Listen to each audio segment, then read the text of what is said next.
Salam olahraga. Bagaimana kabar hari ini?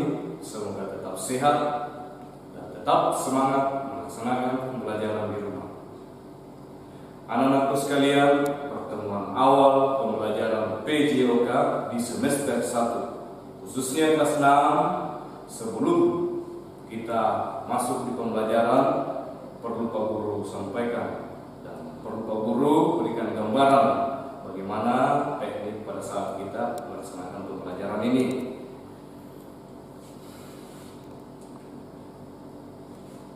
Adapun pembelajaran di semester 1 ini, jadi untuk kelas 6A dan 6B dan 6C, yang pertama yaitu kita laksanakan pembahasan materi, di mana pembahasan materi ini kita bahas secara tertulis, teori dan di kelas.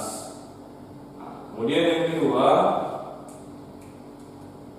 di sini ada pembahasan praktek, di mana pembahasan praktek ini sama, tetap kita bahas dalam kelas, kita bahas materinya. Kemudian setelah kita pahami mulai dari teknik, cara melakukan, barulah kita melangkah di poin ketiga. Ketiga ini pelaksanaan praktek latihan. Di poin ketiga ini, disinilah kita akan langsung melaksanakan di lapangan. Khususnya anak-anakku sekalian, karena kita sementara belajar di rumah, jadi boleh anak-anakku sekalian lakukan di rumah masing-masing, baik itu di halaman, di teras, ataukah yang ada di sekitar tempat tinggalnya lapangan, boleh kita laksanakan di situ. Kemudian yang keempat ada perbaikan. Ya. Setelah kalian laksanakan prakteknya, boleh anak-anakku sekalian video, kemudian kita kirim ke grup, sehingga pada saat video sudah dikirim, Pak Guru bisa di situ berikan perbaikan. Apakah ada teknik yang maksimal, apakah ada yang perlu diperbaiki, disitulah Pak Guru akan memberikan perbaikan, baik dari tekniknya, kemudian cara melakukannya, dan mulai dari urutan 1 sampai akhir, disitu kita akan perbaiki bersama. Kemudian yang kelima, hasil atau penskoran teknik gerak. Di kelima ini lanjutan dari perbaikan. Setelah anak-anakku sekalian sudah lakukan perbaikan di rumah, boleh nanti Pak Guru lihat lagi kembali apakah sudah ada perubahan. Dan disitulah nanti Pak Guru akan memberikan hasil atau skor, sehingga masing-masing gerak atau teknik yang anak-anakku sekalian lakukan di rumah bisa Pak Guru beri nilai.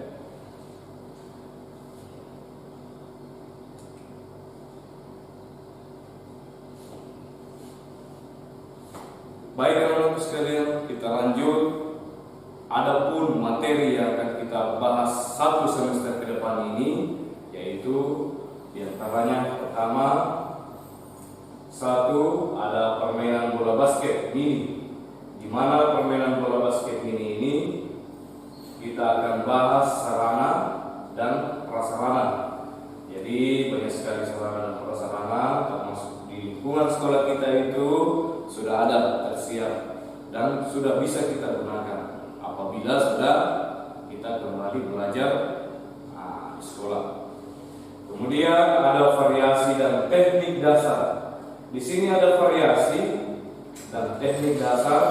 Jadi di sinilah nanti kita akan kombinasikan, di mana kita sesuaikan dengan tingkat kemampuan anak-anak sekalian, khususnya putri, ya jelas beda antara putra dan putri, dan juga perbedaan antara adik-adik di kelasnya, termasuk kelas 5, 4, dan seterusnya. Kita lanjut. Setelah kita kuasai variasi dan teknik dasar, kita lanjut di aturan permainan. Di mana aturan permainan ini Pak Guru akan memberikan cara-cara semua mulai permainan dari awal hingga akhir. Kemudian kita masuk di materi yang kedua, yaitu permainan tenis meja. Nah, di mana permainan tenis meja ini sama halnya permainan bola basket mini. Jadi kita bahas mulai dari serana dan prasarana, kemudian variasi dan kombinasi teknik dasar. Nah, kemudian terakhir, pada saat sudah anak-anak sekalian sudah kuasai dan sudah pahami mulai dari serana, prasarana, serta variasi teknik dasar, kita langsung mainkan permainan tenis meja. Kemudian kita lanjut di materi ketiga, atletik. Ya, di mana atletik ini ada juga variasi kombinasi, di antaranya ada jalan, lari, lompat, dan lempar. Untuk kelas 6, variasi jalan di sini kita sudah ketahui, di mana teknik berjalan yang benar dan teknik mulai dari awal hingga akhir kita sudah kuasai. Nah, setelah kita kuasai teknik jalan mulai dari awal hingga akhir, kita melangkah di lari. Nah, di mana lari ini dalam cabang olahraga atletik ada namanya lari jarak pendek atau disebut biasanya sprint. Nah, kemudian ada juga lari jarak jauh atau disebut dengan maraton. Dan yang terakhir ada lari jarak menengah. Kemudian ada lompat dan lempar. Sama halnya lompat dan lempar, masing-masing ada cabang olahraganya. Contohnya Pak Guru ambil umumnya biasa kita laksanakan pada saat latihan lompat, yaitu lompat jauh dan lompat tinggi. Nah, kemudian lempar, latihan untuk umumnya, apalagi pada saat mengikuti event atau pertandingan yang mewakili sekolah kita, itu biasa dipertandingkan lempar cabang olahraga tolak peluru dan lempar lembing. Kemudian materi berikutnya yaitu keempat, ada variasi kombinasi seni bela diri. Nah, seni bela diri ini merupakan adalah teknik pertahanan diri. Nah, di mana di sini kita akan olah tubuh, baik dari fungsi keseimbangan tubuh, kekuatan serta kelincahan. Kemudian yang utama dalam variasi kombinasi seni bela diri itu gerak dasar lokomotor atau disebut gerak berpindah tempat. Dan yang kedua, gerak dasar non lokomotor atau biasa kita sebut atau kita dengar gerak tidak berpindah tempat. Dan yang terakhir materinya yaitu pengukuran tingkat kebugaran jasmani, di mana yang pertama ada latihan fisik. Latihan fisik disinilah kita akan lihat per individu, baik dari segi kekuatan, kelincahan, keseimbangan, dan kelenturan masing-masing. Adapun beberapa contoh latihan masuk di pertemuan kelima, Pak Guru akan bisa berikan contoh di situ. Kemudian program latihan fisik sederhana dan hasil pengukuran tingkat kebugaran jasmani, di mana hasil ini kita akan tes satu persatu. Nah, umumnya pada saat kita sudah latihan untuk mengukur tingkat kebugaran jasmani seseorang, itu biasa kita gunakan yaitu menghitung DNM atau denyut nadi maksimal, di mana pada saat anak-anakku sekalian melakukan olahraga dan sebelum melakukan olahraga ada perbedaan dan ada perbandingan hasil dari DNM tersebut atau denyut nadi maksimal.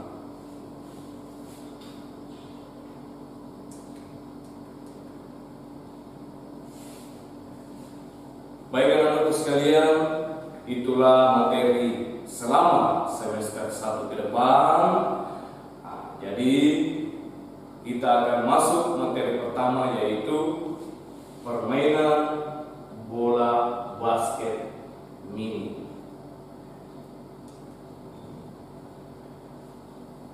Kita mulai dari awal. Di sini ada sarana dan prasarana lapangan bola basket mini khusus untuk anak SD dan SMP.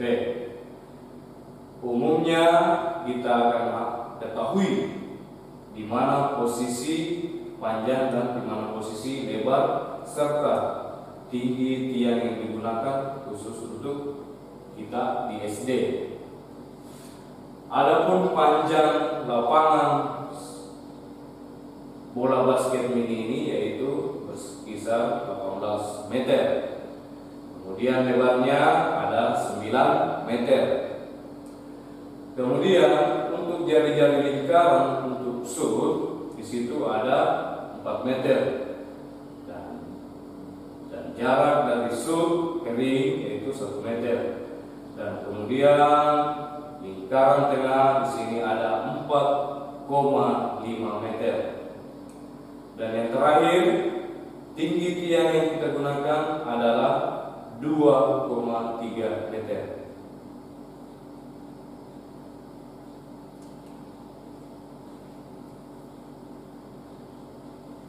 Materi berikut yaitu variasi kombinasi teknik dasar, di mana variasi teknik di sini adalah memantulkan bola atau disebut biasa dribbling. Di mana dribbling ini yaitu biasa umumnya kita dengar atau istilahnya adalah melakukan atau mengirim bola dengan cara memantulkan bola ke lantai. Adapun dua latihan atau gerak yang akan kita laksanakan yaitu teknik dribbling dengan cara berjalan, dan kemudian yang kedua adalah teknik dribbling berlari. Kemudian pada saat materi bola basket ini itu ada teknik yang harus kita pahami juga. Yang kedua antaranya melempar dan menangkap bola, di mana melempar di sini ada istilahnya overhead pass atau lemparan atas kepala. Kemudian yang kedua ada depan dada atau cheese pass. Kemudian yang ketiga ada namanya visual pass atau samping badan. Kemudian ada cara melempar bola kering, di mana cara melempar bola kering ini ada caranya diam di tempat menggunakan satu tangan atau set shoot. Kemudian yang kedua ada dengan melompat atau biasa disebut atau biasa disebut jump shoot. Kemudian yang ketiga ada layup, di mana layup ini sama fungsinya adalah melempar bola kering. Layup ini dilaksanakan dengan awalan berlari, kemudian melangkah dan terakhir melompat. Itulah yang biasa kita dengar istilahnya disebut layup. Kita lanjut.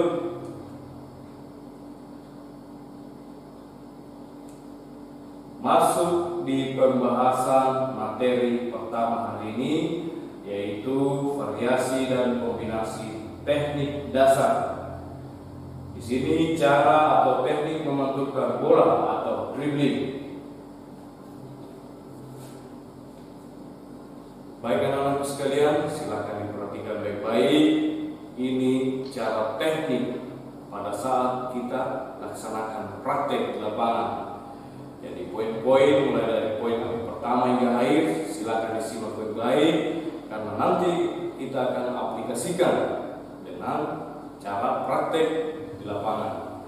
Yang pertama yaitu posisi pegang bola basket dengan ujung jari, bukan dengan telapak tangan. Di mana masuk di sini adalah pada saat kita dribbling atau memantulkan bola ke lantai, peganglah atau pertemuan pantulan bola basket tersebut mengenai hanya ujung jari dan tidak mengenai telapak tangan masing-masing.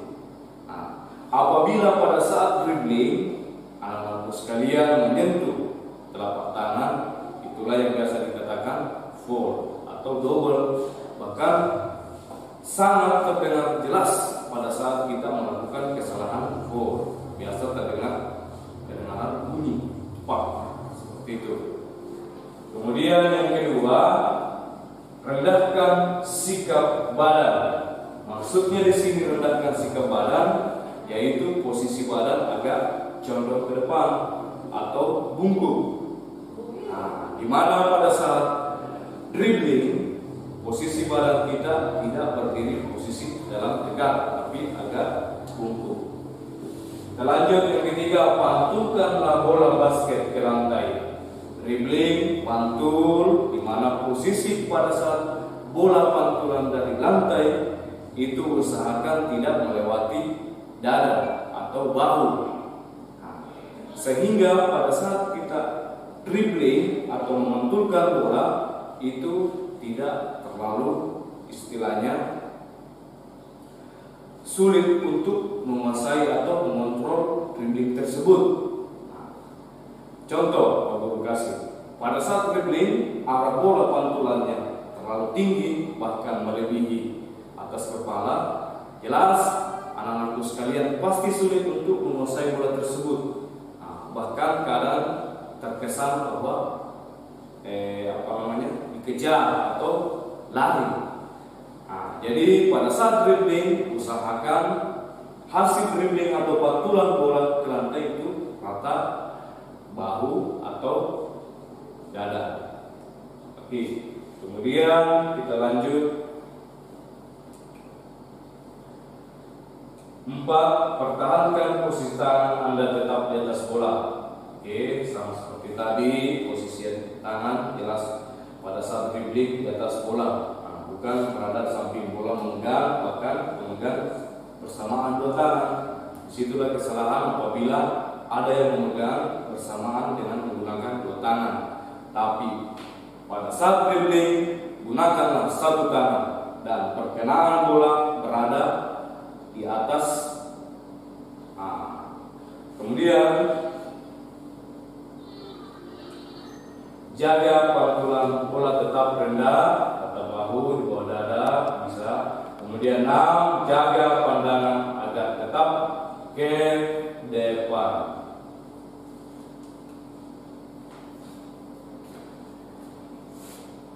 Baik anak-anak sekalian, saya rasa cukup untuk materi cara teknik dribbling dengan cara berjalan dan berlari. Anak-anakku sekalian, boleh pada saat nanti kita laksanakan di rumah, apabila belum ada alat, menggunakan alat yang sebenarnya atau sesungguhnya, bolehlah anak-anakku sekalian menggunakan alat sederhana seperti balon bisa juga, kemudian bola, karet bisa. Jadi gunakanlah alat di rumah masing-masing yang dianggap bisa untuk digunakan dribbling. Anak-anakku sekalian, saya rasa cukup. Mudah-mudahan pembahasan Pak Guru bisa dipahami. Kita akan lanjut lakukan praktek di lapangan. Silakan disimak baik-baik.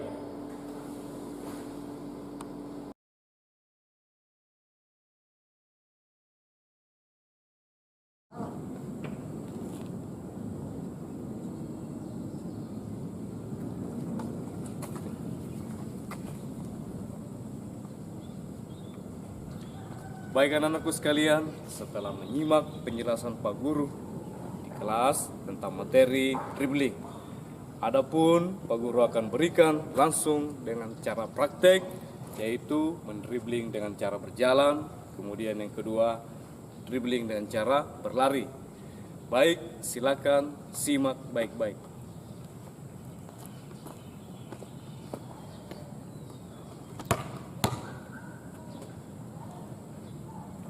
Gerak pertama, dribbling dengan cara berjalan.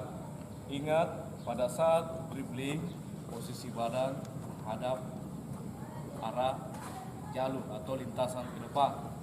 Kemudian, badan agak sedikit condong.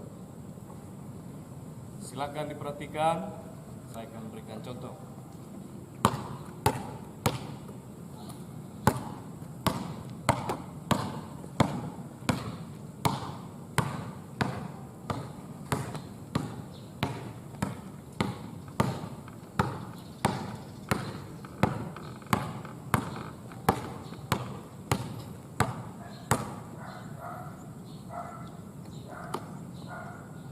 Itulah tadi contoh yang pertama, dribbling atau mengirim bola dengan cara berjalan. Sekarang kita lanjut yang kedua, gerakan dribbling dengan cara berlari. Silakan disimak, Pak Guru akan berikan contoh kedua.